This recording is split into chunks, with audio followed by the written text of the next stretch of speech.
Are you interested in history? Of course you are. Do you want to know what science and archaeology have to say about Egypt, the Holy Land, and the Bible? Of course you do. Do you have a favorite pharaoh? If not, why not? And this interview can help you with that. Welcome to Northern Vibe. I'm Matt Maloney, host and founder of Northern Vibe. Northern Vibe is besides being on Facebook, is now also on YouTube. So please follow, please like, please comment, and please share. Really need you to do that to help keep that algorithm up.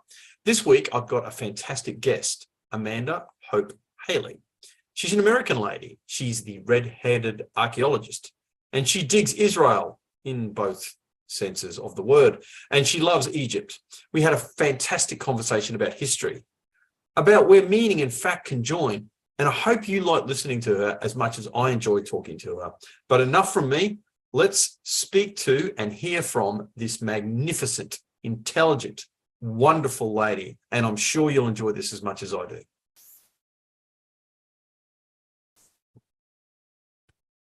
First question, why archaeology?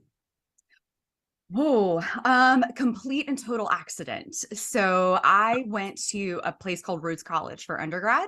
It's a Presbyterian university, and they had a requirement that you had to take at least 4 semesters of religion courses, which was fine with me. I grew up in a Christian home. I grew up Southern Baptist, which I'm not sure what that translates to in Australia, but pretty legalistic, conservative denomination here in the States. And anyway, so I took these classes, and the second one I took was biblical archaeology, and I just grew up in a Christian home. I grew up and I was really good at it, and I had some amazing professors who were themselves Harvard graduates, and they helped me and they pushed me and they got me scholarships to go dig in Israel, and they helped me get into Harvard.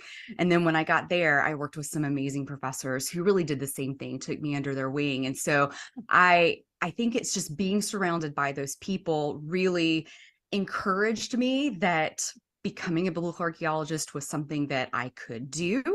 And so I just went for it. I had the support of my parents, and my husband and I got married in between undergrad and graduate school. And he was so amazing. We got married and he went with me to Harvard, and I've always had a great support system. So once I got over to Israel and I started digging, I could see what was in the ground, and I just fell even more in love with it in spite of the heat and the dust and the tediousness of the work. When you dig down and you're pulling something out, say it's, from the Middle Bronze Age, you're pulling something out that hasn't seen the light of day in 2,500 or 3,000 years, and being able to touch the things that were created by our ancestors brought not only history to life, but for me, but also because I was in Israel and I was working with Philistine sites, it brought the Bible to life for me too. And so it's just something I love. And later in life, I worked in publishing because of my degree. My degree from Harvard is actually Hebrew scripture and interpretation. And so when I finished with my master's, I ended up going to work for a publisher called Thomas Nelson. At the time, they were the largest Bible publisher in the world. They've since been acquired by HarperCollins, but they put out a new Bible translation. So out of Harvard, I was really tired after my master's. I ended up getting into publishing, kind of through the back door, and writing books that way. And so now here I am, going to Israel in the summer, at least that's the usual plan, and then writing about it the rest of the year and just sharing my passion with everybody else. I've been so blessed in life to have some of the greatest professors and the best support system in the world. And I just want to share that with people, because so much of what comes out of the academy is scholarly speak, is so very scientific and very hard to understand. And so I hope that with my work, I'm sort of a bridge between what's happening in the universities and what people are actually getting in their churches. Well, that actually is a fantastic segue into my next question, although I did really want to dig in more. I will dig in more a little bit on that. You got to tell us, how does it feel to dig something up and hold in your hands? Like, describe the feeling for me to dig that up and look at it, and some lamp or something else like that, that it was valued and used by. To begin with, when you're digging in Israel, The thing about Israel is they have had continuous civilization there since really the Neolithic times. And when you go out to tells, there are some tells that have had continuous occupation on them from the Neolithic times to the present. And so you can literally be walking on the top of a site like, say, Tel Shimron, which is in Galilee, and just walking, the pressure of your feet will bring pottery up to the surface. Even before you start digging, things will be cast around because it's so prolific there. Well, when you actually start digging, when the grids are laid out and you're going about it in a scientific way, that first day, and the first day of every year, I feel this way every time I've started at a site. It's just so exciting to find that piece of pottery and to look at it and to hold it, and you put it in a bucket and you just keep going. But then by the end of the day, after you've excavated a few hundred pieces of broken pottery, you realize that at the end of the day, you have to wash every single one of those, and you have to evaluate them to see if there's anything you can learn from them, and you have to mark them, and you have to catalog them and do all this. And so by the second day, you're picking up pieces of pottery that you know immediately aren't going to be helpful, and you get a little frustrated because those is going to be so much more work. So the day-to-day drudgery can be difficult, but when you find something that is unique, like a bracelet, many times you will find jewelry and it'll be the beads of a bracelet that the string or the flax or whatever it was that held them together, that's long disintegrated, but the beads themselves are still laying there in the perfect formation. When you see something like that, or my favorite thing that I ever got to excavate was at Tel Ashkelon, which was a Philistine site. It was a late Bronze Age level, and we found what's called a lamp bowl deposit. It was a perfectly preserved bowl, a perfectly preserved lamp that had never been used that was inside that bowl, and then a second bowl that was turned over on top of it. And the Philistines, and actually the Canaanites before them, would do the same thing. They would take that and they would bury it underneath the corner foundation of their homes as this idea of bringing light and life into the home. And that's the most special thing that I have ever pulled out of the ground. And that was actually during my first season in 2004. Nothing has beat that to this day, because not only were those pieces made by those people, but it was such a sacrifice for them to spend the time and the material to make them, for it to go. And then you're understanding what they were hoping for their family. And then actually not very far from that same family, they had infant burials there. And so you as you're digging up homes and you're in their kitchen, and microbiologists can come today and they can test scrapings that the normal people like me who do not have 20/20 vision can't even see. They can take scrapings and realize what people were cooking at the time, what they were eating. Beyond, we find the bones, but we can know even more than that. What kind of flora and fauna were they working with in their kitchens? And then of course, if we find burials, you're learning a little bit about the life that they lived there. It's all about the people. It's not about the exceptional things. It's not about finding the Ark of the Covenant or finding any big spectacular thing. It's about connecting with who those people were who were living in the time when the Bible was being lived out and written, and all of that down through time. Absolutely. And it's those everyday people stories that, of course, resonate with that people resonate with the most. But you've touched on something very interesting there. Quite clearly, Philistines doing that, like that was a symbolic act. And we don't really live in a symbolic world anymore. Like we live in a very, very forensic, materialistic world. And I don't mean that in a pejorative sense. Like, of course, science is great. I mean, you're practicing it, we all live in that. But I think, I just want to word this correctly.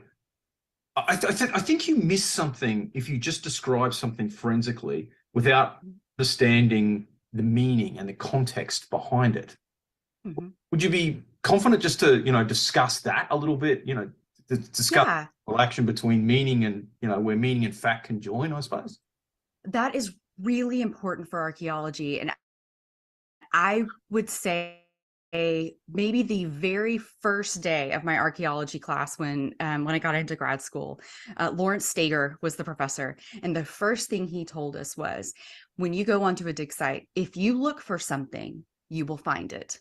And that was cautionary. Because if you go into a site expecting that you know what you're going to find based on your Gender previous interpretation of something else, then you're yeah, going to figure out a way to find it sitting there. And yeah, so it's important with archaeology that you start off forensically, as you were saying, or scientifically, that you go into it objectively. yeah, Um, some amount of hypothesis has to happen to begin with because of where yeah, of you're course. digging. Yeah, When you go to Israel and you see the tells out along the horizon, you can realize based on geography and writings that, okay, that site is probably X city. And then we can take ground penetrating radar, that sort of thing, and get an idea of what's in a tell, just to give us some sort of direction as to where should we start digging. yeah, So some of those assumptions you do make on the front end, they're necessary just to be efficient. yeah, But once you're getting in there, once you're digging down, you need to be almost blind to what you anticipate finding. And everything that happens in there needs to be as scientific as possible, so that then afterward you can sit back and then you can look at the breadth of everything that has been dug up, probably over the course of many years, because dig seasons typically in Israel only last about 8 weeks. yeah, And so it can take many, many years to understand everything that happened in one layer in a particular site. So after it's all come out, that's when you want to sit back and then do the work of interpretation. And that is where, like with biblical archaeology, the number one thing that we bring to archaeology as biblical archaeologists is the Bible, the writings of the Bible, as both as a spiritual resource, but also as a historical document, because especially the books of Samuel and Kings, those are the historical records for Israel, the yeah, way that all of the hieroglyphics in Egypt were, and all of that. So we have very few written documents for the land of Israel in comparison with the large empires that were around them. Babylon and Neo-Babylon and the Assyrians, they left so much more as far as writings go. But for Israel, what we have is the Bible. So you do want to put them together, but you want to do that later, not before. You don't want to go looking for something that is in the Bible. You don't want to go on a scavenger hunt trying to find the Ark of the Covenant or something like that. You want to let the land speak first and then do the interpretive work after. yeah. And look, I think that pretty much nails it, because Thanks. when I discuss this with people, I've got a lot of very materialistic, and I don't mean in the sense of stuff. I mean in the philosophical sense, very materialist thinking people. And the great thing is, we discuss stuff all of the time. The way they try and frame it is that all that biblical archaeology is agenda based, and the answer to that question is yes, but all because there's a hypothesis with everything.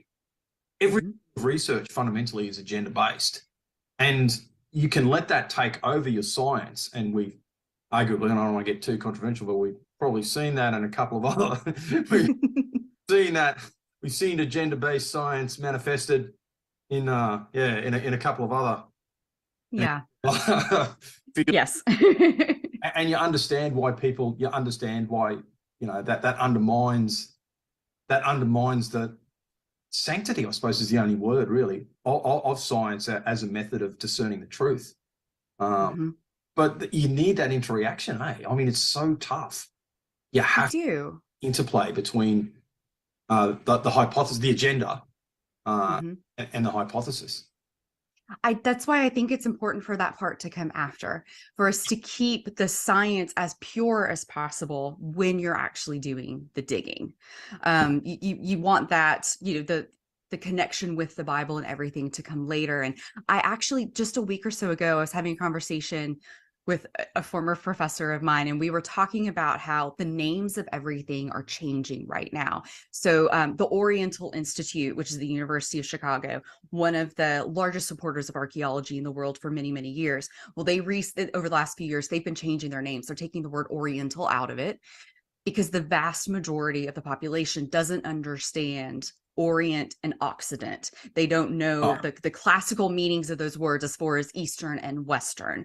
And so a debate happens as to, is it easier to educate people about what those words actually mean, or is that a step we don't need to take, and do we just need to change the names of things? Well, so I was saying to that professor, I feel like in the next few years you're going to see biblical archaeology, you're going to see the name sort of change, because the practice of it, when biblical archaeology began, really when all archaeology began in the late 1800s, early 1900s, it was really people going into Egypt and the Holy Land, being grave robbers, being Indiana Jones types. They were treasure hunters.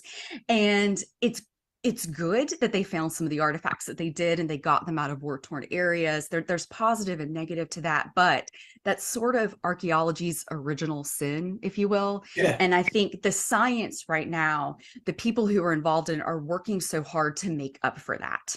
And the way the science has advanced, as far as even just when I went in 2004 to when I last went in 2019, when we would find something, we would draw out maps. We had plat maps. If we found something significant, we would put it on there. We would measure things with lines. We use plumb bobs, all of this, do it all manually. Well, by 2019, everything is GPS. And so we have these tools where you find a cool artifact, you touch it with a tool, and it gives you all of the dimensions in 4. It gives you the GPS, it gives you the time that it was found, it gives absolutely everything. That gets fed into a computer. And now as we're digging up tells, as we're tagging things, the computer is recreating a model of everything, which is awesome. So 20 years down the road, when that tell has been brought down because of archaeology, we're still going to be able to go and look at these computer renderings that were created in real time and see where things are, and maybe reevaluate our assumptions based on things that we've learned from other places.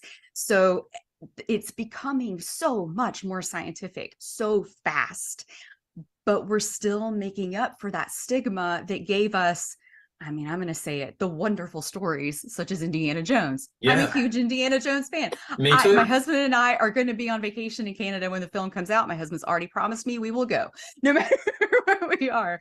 I mean, I love him. He's why so many people get excited about archaeology, but what he does is not archaeology in any sense of the word. It's swashbuckling. It's treasure hunting. It's He's all a grave of that. robber. So He really is a grave robber. Completely.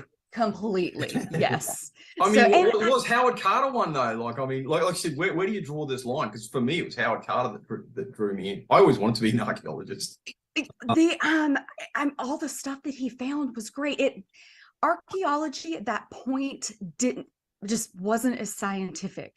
It was around that time, but the first way that archaeology started to become scientific was when those original archaeologists realized that the forms of pottery are a way that we can start dating things. It was around that time that people noticed, hey, strata, that's a thing. We can mark these lines and see the difference. And so while you had to have that exploration, you had to have those grave robbers, if you're being a little mean about it, you had to have them doing that discovering for then the people following them to realize, hey, wait, we can put some of these dots together. And this can be about more than just finding the really cool object. We can actually learn about these societies. We can find out about these people. We can find out how they interacted with one another, how trade worked over time, all of that, all the way forward to today, where now we're using DNA out of 3,000-year-old bones from Ashkelon to figure out where the Philistines actually came from. Were they sea peoples? What region of the Adriatic or the Mediterranean did they come from? So it's all part of the story.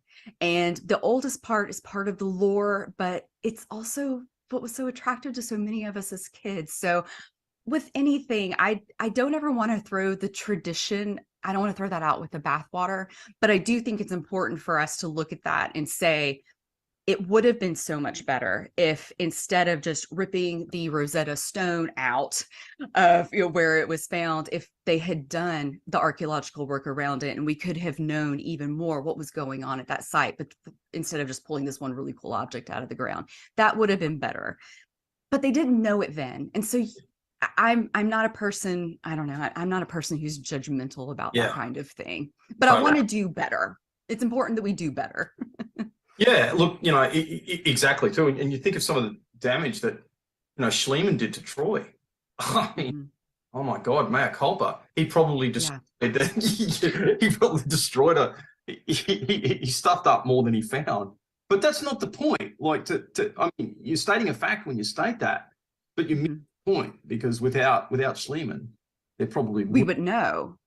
And archaeology, by definition, is a destructive science. Of If you're course, digging something out, you're breaking there's no putting it back in. And that's why the it. computer modeling and everything is so important now. But for one thing that frustrates me about Israel a little bit, and as a Christian, it frustrates me. If you go to some of the sites in Galilee, there are so many places where churches have been built over areas where supposedly something historically significant or biblically significant happened. Well, because those are there, and especially the ones that are, say, from the Byzantine era, so they're from, let's say, around 350 AD, they're standing there. They are themselves relics. They're old enough to be considered archaeology. Byzantine archaeology is a thing, but me, who my specialty was more Iron Age, I'm really interested in like David and Solomon, and that's my sweet spot. That's what I love the best. I want to get under those. I want to bulldoze that thing. I want to know what's below it. but you can't. But that's a choice that has to be made. And so many of these places is like, here are Roman ruins that we as tourists can go visit. There are Roman ruins, and that Roman church is there because it's honoring something that's supposedly beneath it. I want to know what's supposedly beneath it, but you can't get to that without damaging what's already there. And so, we make the best choices we can with the information that we have, and maybe technology will continue to progress to a place where we really can x-ray the ground and see what's under there. I mean, I don't know what the future holds. That is not my specialty. The science and technology part of it, I struggle to use it. I certainly am not creating it. But Well, yeah. Well, okay. I'll walk this path, but you brought it up. The Ark of the Covenant. Yeah. Let's have a quick discussion about that. Okay. What happened to it? Where is it? We don't know. So when it comes to artifacts like that, I want to look at what does the Bible actually say? And this is me as a believer. For me, let's start there. And the truth is, the Bible says absolutely nothing. Mhm. It just disappears. It ceases to be mentioned. And so as far as traditions that developed about where it came to, you have to go into the Jewish Midrash. And so there are several stories about what may have happened to it. Probably the most popular is that Jeremiah spirited it away and that it is in a cave somewhere. I don't know. To me, it has always seemed likely that, the Babylonians came in, it got taken, it got destroyed, it got looted. I mean, I don't know. We don't know what happened to it. It has not been found. There are some charlatan, not real archaeologists out there who will tell you they have found it. They haven't, it's not out there. So you have those stories. Then the other popular tradition, maybe even the most popular tradition among Christians, is that it's potentially in Ethiopia. Yeah. And so the story there is that the Queen of Sheba and Solomon had a child together. And then because of that association, they ended up taking the ark with them, and that it is in this church in Ethiopia. No one's ever seen it. The doors have never been opened to it. And the Ethiopian Orthodox Church, they will make replicas of it. And so when you go to some Ethiopian Orthodox churches, sometimes you'll see models of it. But again, there's no proof. There's no evidence. According to that is not a biblical tradition. It's an extra biblical tradition. And so I think with those things, we just have to look at all the traditions and consider them and not be obsessed about finding it. Because one thing what I think about it, if it were ever found and it went into a museum, I would be the first in line to see it. Absolutely. But from a spiritual perspective, actually finding the Ark of the Covenant, what is that going to do truly for Bible believers? Finding that one super awesome object, what is it really going to do for us compared to the work of biblical archaeology generally, where we're learning about the people of the time and we're learning their traditions so that we can understand the language better. There are so many words. I mean, not so many. There's maybe 50 keywords in the Hebrew Bible that are not used anywhere else. We don't know what they mean.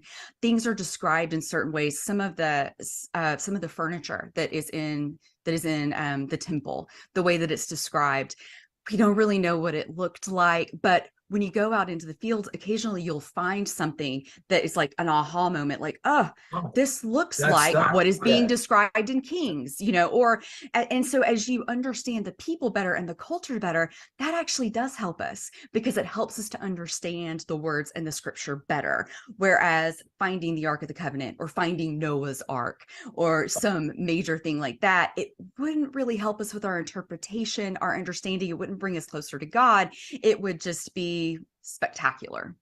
And I mean that in a literal sense. It would be a spectacle. Yeah. And look, I'm totally in agreement with that. Like, it's not that I don't want to see those, like you said, I'd be pushing people out of the way. You'd be pushing me out of the way. Yeah. But again, like, so what? Like, really, push comes to, I don't know, it's almost a heretical thing to say. So what? It's kind of, it's not the point. And people looking for, I always wonder too, because people who are looking for this forensic, beyond reasonable doubt proof of Christianity. Look, I'm not asking you to agree or disagree. I think they're missing the point. Like, the way that you're going about it is the right way. It's like, okay, let's understand. Let's do this. You're never going to prove this beyond reasonable doubt. That's not the God of the Bible. Reasonable doubt is woven into it. In fact, reasonable doubt in the existence of God, as we understand him, is a necessary prerequisite to love. Because, like, if he proved his existence beyond reasonable doubt, and chaps like Dawkins, who's brilliant, incidentally, I actually really like his book, they would be forced to worship God purely out of a sense of fear. Well, then, but that's not God as we know him. That's not a loving God.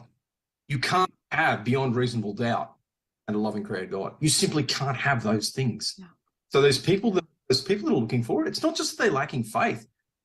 They're missing the point. It's like, dude, you're not getting it. I mean, I tend to agree with that. With biblical archaeology, I've encountered a lot of people that what they will say to me before they've talked to me is, you're out there proving the Bible with archaeology.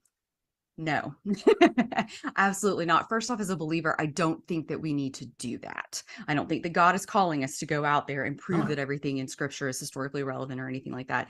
I think it is very important that anyone, when working with sacred text, is very comfortable with the phrase, I don't know.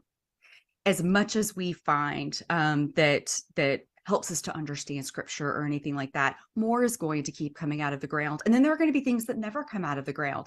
And it's okay to say, I don't know, because it's in those places that I, as a Christian, when there's something in the Bible that I don't understand, then I want to lean into that. And for me, scripture is the way God primarily tangibly speaks to me. I interact with him there. Based on the way that he created us, he wants a relationship with us.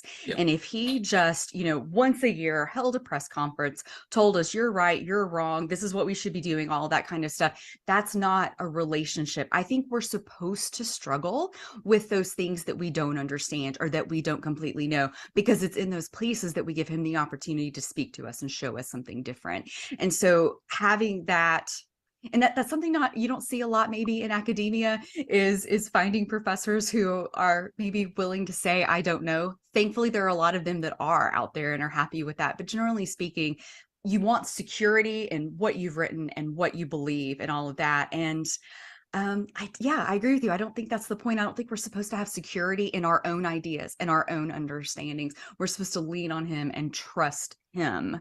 And then as we find things along the way that teach us more, make it a little bit more exciting, make him more real to us. That's why, to me, biblical archaeology exists. It's all about understanding him better, not confirming what I've been told or what I teach or anything like that. You're right. He wants us to wrestle with him. That's part of the relationship. It's absolutely. Push. He's going to push back. He's like that. That is going to happen. You're supposed to push forward the edge of your ignorance. Yeah. You know, but of course, when you do that, it's like, I don't know if you've been in campfires, like, you know, when you're in a campfire and you're there with the ring of light and you see everything enlightened by, Yeah. you know, made visible by the campfire light. And then you look around and you go, oh, there's so much I can't see. Yeah. Yeah. Then you kind of like realize that it's like, oh yeah, man, look, I can see this stuff and it's in high resolution and I get it.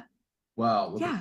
it's got There's some, but I think we're supposed to be okay with that. yeah, totally. Maybe it's, I mean, I would prefer to just control everything and manhandle everything in my life. That's kind of the way God wired me. I'm very like type A personality. But Ginger that's pride. also what he has. It's a ginger thing. It must be. It must be. But that's one place he really, really works on me, is in being willing to say I don't know and being okay. Now, not stopping with that, you know, not just throwing up your hands and saying, well, I don't understand this and I'm never going to understand this, so I'm just going to move on from it. No, I think it's a challenge to us. I think we're supposed to lean into those places, but that's that healthy dose of humility that he is God and we are not.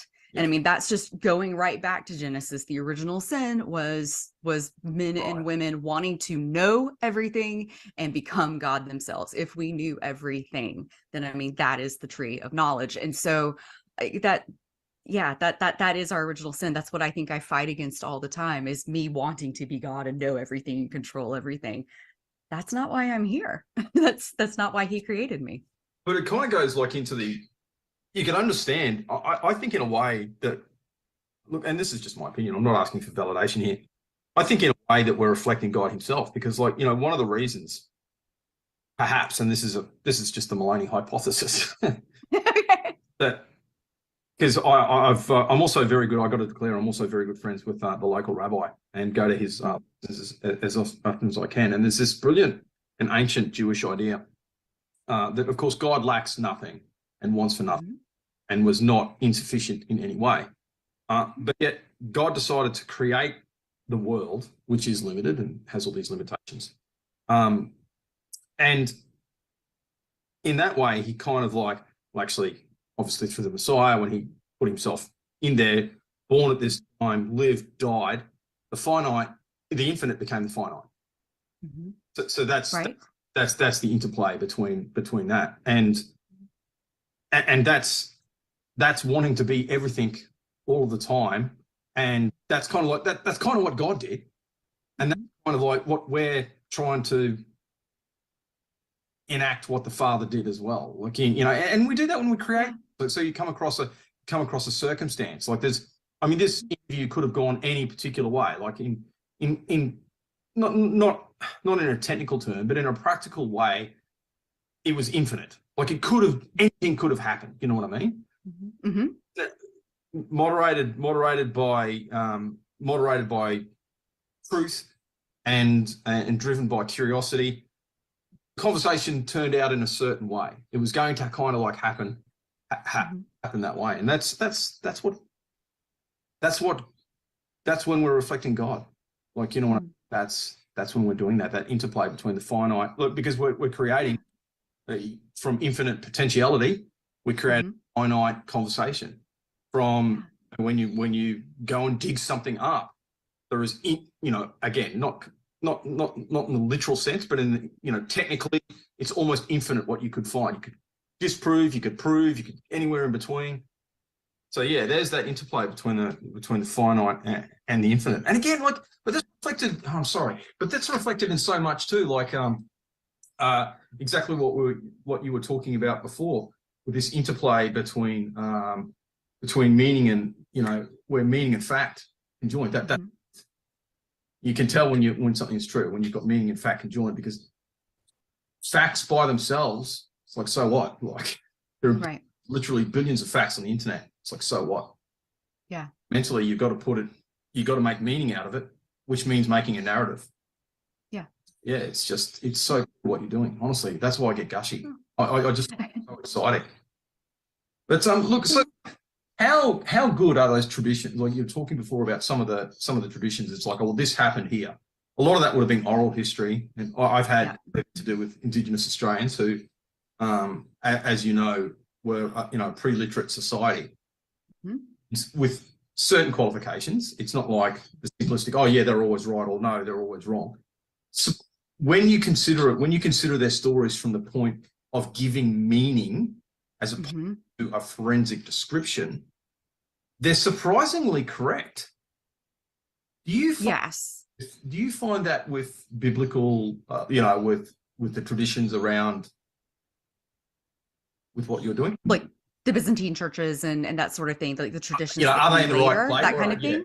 Well, I mean, I suppose so. Like, are they in the right? Like, are they in the right place? Like, because I know there's 3 places where the tomb of Christ is supposed to be. One of the most recent ones, English general, God bless him, whose name escapes me right now. Chap from Cups.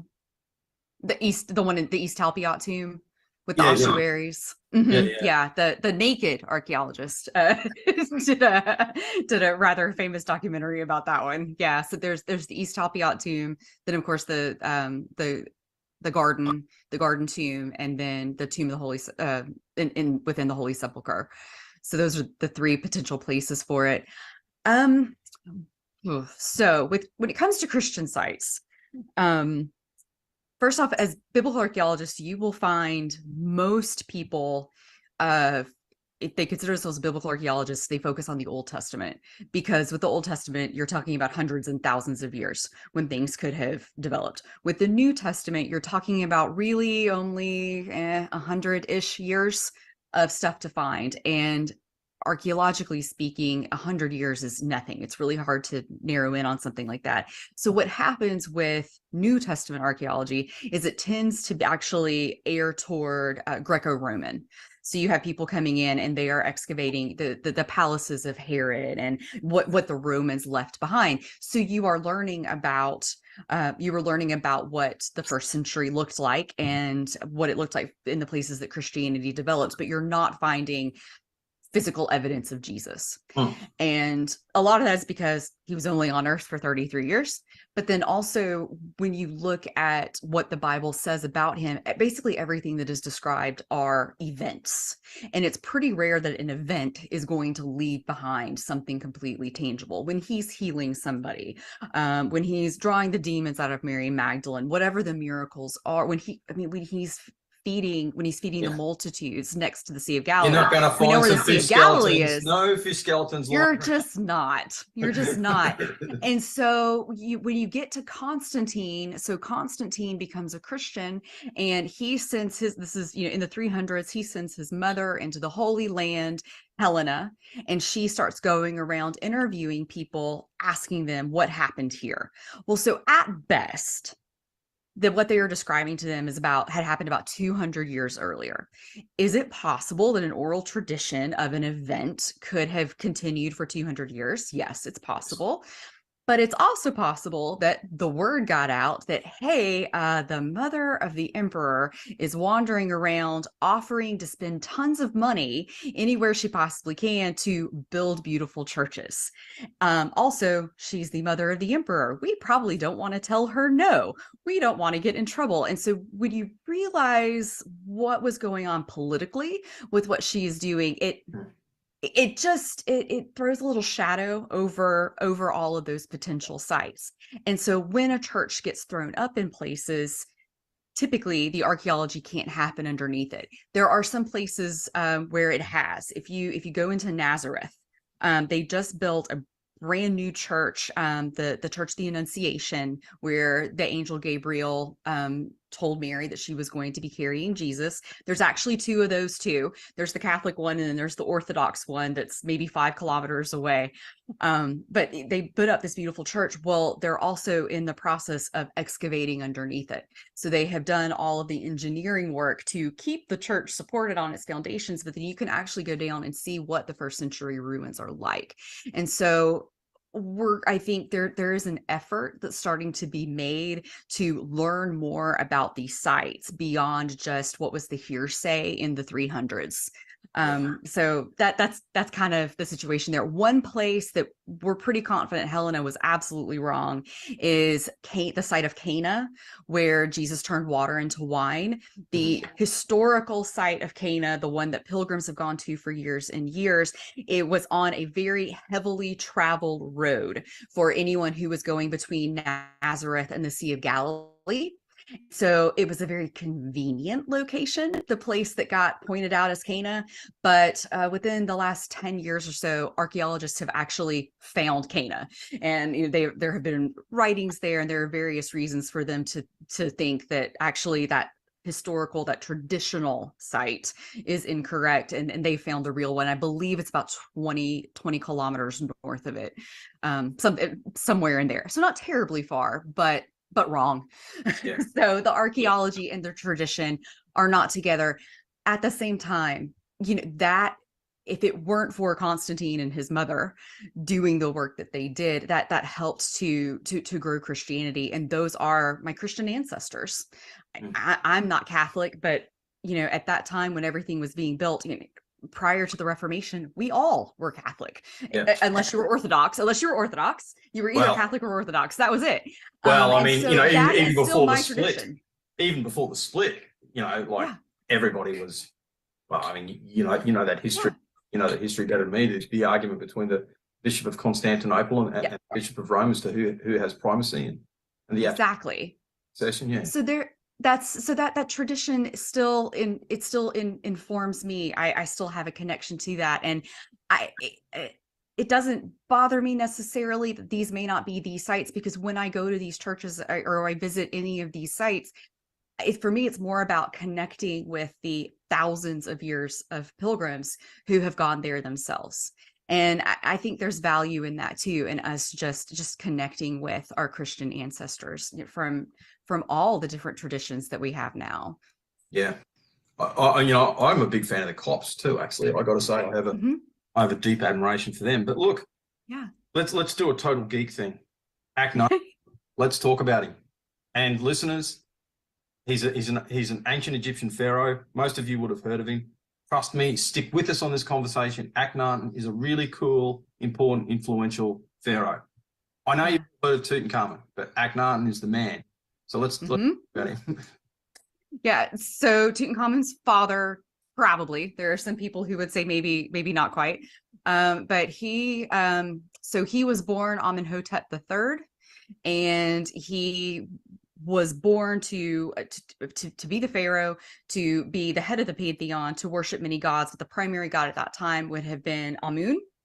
And he decided, nope, that was wrong, that Aten was it. Aten was the one god, the only god. And so he made it a point during his reign to convert everybody in Egypt to worshiping only the god Aten. And as you can imagine, that did not go over well with the priests, who were very politically active at the time, and then the people too, who for their entire lives, had been worshiping in a certain way. Yeah. So he had, based on the sculptures that we have, and we don't have a lot of them, he seems to have had some serious medical problems. He did not live a long life. And so when he died, the priests came up and they made it their mission to basically destroy any evidence of him and revert the nation back to polytheism. And so he was in the process of building his new capital at Amarna. But they went in and tried to, literally you can go in and you can see the walls were there. Everything was scraped off, trying to just remove any trace of him that was left behind. Luckily, they were not 100% successful, because but Egyptologists have been able to find some evidence of him and help us to understand him better. Cancelled. Completely. Yeah, literally. Yes. Yes. Canceled. Yes. Totally. Sorry. No, yeah. Even his own son, because his son, what was Tutankhamun's name? Because they switched it back to put Amun in it. Tutankhaten. It was Tutankhaten. And so he dies, and then the priests just come in and they just take everything back over, and they erase him not just with the nation and with his monuments, but even with his own family. So they tried to be really thorough. Luckily, they weren't completely successful. But it's just incredible that really you think of this, and I know India has like an incredible, it too is one of the founts of human religion. But really, if kind of like from a Mediterranean-based religion, and Christianity is a Mediterranean-based religion, yeah, you're going to be influenced. And there was an interplay. We don't think that there was an interplay between, between Egypt and Israel. I find it genuinely incredible that they were this close to monotheism. It almost happened. And imagine if the cult had have taken off. I reckon it'd still be here. Like if he could have held on for like 120 years, I reckon that would have kicked off, and it would still be like one of the Mithric religions or something like that are still, we still have these little cults in inverted commas that exist today, like the fire worshippers in Iran, like the worshipper Hura Mazda. It's just like, so close. Yeah, true. And that, when people are trying to figure out when the Exodus happened, that is because, as we were saying at the beginning, Israel, compared to everyone around them, has very few historical records, whereas Egypt is obviously prolific in that way. The other places are too. And so what people try to do in trying to figure out when the Exodus happened is to go to the Egyptian records and look at their history and see what may or may not match up with what the Bible has. And him being monotheist, I mean, that's one of the places you start, is what kind of influence could that have potentially had on the Israelites who were living down there at the time. So I mean, you cannot underplay his importance in that way. And it's not clear cut. You don't see Aten and Amun and all that like appearing as characters in the Bible or anything like that. But just knowing that monotheism is there, the cultures were bumping up against each other. They were warring with each other. They were trading with one another. All of that has happened. And we find that especially the Philistines are actually a really great way to understand the interplay between them, because of when the Philistines came in and the way they were mercenaries for the Egyptians. Like, it was because of the Philistines coming in that there was a power that really started the shift of power away from the Canaanites, was with their entry in. So all of this works together. All of these little bits and pieces of history mean something, and we're still trying to figure out exactly how it all works together, but it's all important. And to me, it's all fascinating. It's something I never want to stop exploring. That's right. I knew somehow you were going to bring it back to the Philistines, Amanda. Somehow it was gonna be it's your thing. Egypt. It happens. It happens. We're in a safe space here. It's okay. There's no... The Philistines have really been, they've been done wrong by history. They were great warriors and all of that, but a lot. I mean, just even the way we use that word these days for meaning, aggressive and stupid. Absolutely not. I mean, they were an impressive culture in and of themselves. So yes, we have to rehabilitate the Philistines. Hashtag clear Goliath's name. Yeah, that's right. Not quite, but yes. But look, archaeology isn't your only thing, although it's the thing we kind of like know you most for. And here is your excellent website. I would recommend any of the listeners jump on there. Just Google redheaded archaeologist. So there's the little thing up there. But you're also a published author, and you do health. And you speak. So if someone wants to contact you to get you, on a speaking tour, or they got any media contacts or anything, this is where they come. And could you tell us about the other things that you do, like some of your books, like with your Basset Hound that. Yes. Okay. Yeah. Yeah, I consider myself an author first. Honestly, I love writing. I feel like I communicate best through the written word, through longer format type things. And so, yes, all of my books are on there. And when I pitched the Red-Haired Archaeologist, my most recent is called The Red-Haired Archaeologist Digs Israel, and I mean that in literal and figurative ways. Digging and even the redhead part mean both ways. The publisher there suggested that it would be fun to have a children's series to go along with it. And so the idea was, we have the book that is designed for, it's nonfiction designed for an adults, and Red-Haired Archaeologist Digs Israel follows a 2-week tour that I took around Israel with my family. After I finished digging in 2019, my husband and my parents came over and joined me, and they had never been before. So I toured them around to all the places I knew I needed to go to write the book. But I had the unexpected experience of seeing Israel for the first time again through their eyes. And so I ended up orienting the book around that trip. And so there's a lot of travel anecdotes and things like that in there, worked in with explaining these great archaeological sites. Our tour of Lachish, some places you've heard of, some places you haven't. Hebron, the chapter I have in there is probably my favorite. We got to go into the West Bank and visit Hebron, which was great. But anyway, the publisher thought it would be great to have something for kids too, so that the parents reading about archaeology and understanding what good archaeology is can share that with their kids.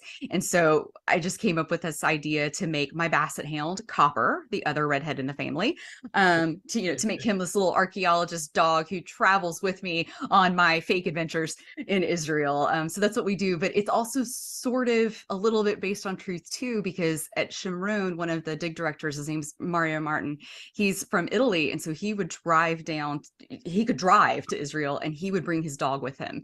And so when we were digging, anytime he and the dog would come over, everybody just freaked out, and everyone wanted to love all over the dog because we were all missing our own. So there are archaeologists who bring their dogs, not me, but it all works together to teach kids, the real history behind the Bible. So one of them is about the Dead Sea Scrolls, and the other one is about really the Nativity. So it's called Copper Finds a Manger. So explaining the differences between archaeologically what the Nativity would have looked like, what the Bible actually describes, as opposed to the way we celebrate it with our nativities today, which are really products of the Italian Renaissance. They have very little to do with scripture and even less to do with history.